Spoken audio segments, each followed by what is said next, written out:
The basics of panning. Hey, what's going on, guys? It's No Shoes and welcome back. Today we're talking about panning in audio and music. So, I didn't know this until I started researching for the video myself, but panning comes from the term panorama. Much like it does with a camera, the people from audio just stole that term. And what you're going to use panning to do is craft what some people call your stereo image. The stereo field of the track, of the audio, how you place things in that space. And it is worth noting that stereo, while the most common, the most basic form of panning where you just have left and right channels, is what you're probably going to work with most often and what you'll want to start working with. There are other surround sound options. You'll have people with 5.1 setups. You'll have people with 7.2, 4 setups. You'll have all types of craziness. Dolby Atmos, where you got speakers in the ceilings. So there's a lot of variation that's possible here. But for our purposes today, we're going to talk about stereo panning in reference to musical applications, but this can be applied elsewhere as well. When it comes to panning in music, the first things you really want to consider are the reality of how we experience sound in a natural environment, and then audience versus artist perspective. So when I'm talking about how we experience sound in reality, think about it like this. Low frequency sounds tend to be omnidirectional.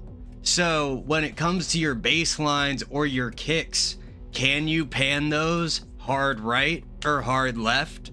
Yes, you can, but that does not mimic what it would sound like if you were in the room listening to someone play a bass. It is unnatural. It will be strange to the listener. So if you want it to sound strange, go for it. If you want it to sound familiar, comforting, like something they've heard before, probably leave your low frequency elements in the middle. But then, coming away from that, we get to artist and audience perspective, kind of like stage versus house, right and left, and all of those different things. So like, for example, when you're panning drums, you might say kick is in the center, the snare drum is to the left, the hi-hat's even further left, the floor tom is to the right, the ride cymbal is on the right, so on and so forth. That would be artist perspective. You're panning the drums as if you are the drummer sitting there on the throne, and these are the way they're laid out in front of you. Similarly, you could mirror that as if you're sitting in the audience. So then that would put the snare on the right, the hi-hat further right, the floor tom to the left. You get the picture. And then within that, you can take your higher frequency instruments that are more localized in their sound in natural settings, and you can use those to pan around the scene to give some more width to the stereo field to spread out those instruments as well.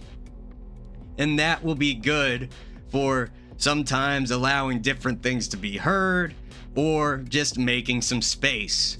And then within that, you also want to think about what's the main focus of the mix. Like your vocal is probably gonna stay center along with the kick and the bass line. But if the vocal isn't the focus, maybe you can switch it up and try something different. Maybe it'll feel good, maybe it won't. Maybe you have vocals bouncing back and forth. Whatever it is, it's worth the experiment. But keep in mind those natural expectations that people have based on familiarity and just physics, the reality of how sound moves in the world. But coming away from that, how do you actually pan? Most often in a DAW, you're going to see what's called a pan pot, a panorama potentiometer, and that is a dial.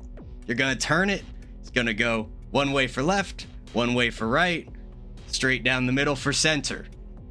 If you're in a program that does not have a pan pot for you to use, then you may be in a program that requires you to hardwire that in through automation.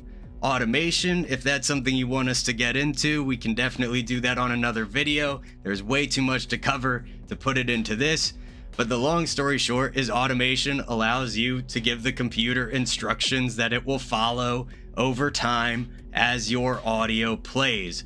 So you could move something from the left side to the right side, back to the left side, then finally to the center.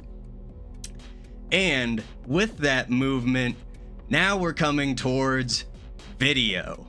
If you're adding a visual element, if this is going along with a film, going along with a music video, whatever it is you're doing, you want to make sure that if there are any physical elements in the video that are represented in the music, that they match.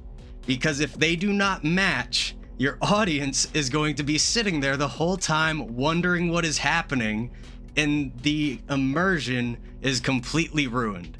So keep that in mind. Make sure those elements match. It's just the cleanest way to do it. It's the way it should be. And like I said, physically, visually, how does it actually work in real life when a sound is coming from the left side of you? It's because what's making that sound is on your left side. And that is the basics of panning, y'all. If you want to see a more practical example where we actually dive into a DAW, play around with some panning and really see what's possible, let me know in the comments down below. Let me know if you got any other questions, concerns, or comments as well. Don't forget to hit like and subscribe. Check out the link tree in the description if you want to hear my music. Join the Buy Me a Coffee, hang out with our wonderful community on Discord, and see behind the scenes and early updates and a bunch of other fun stuff. So check all that out. Much love to everybody who supports already, and I will see you all next time.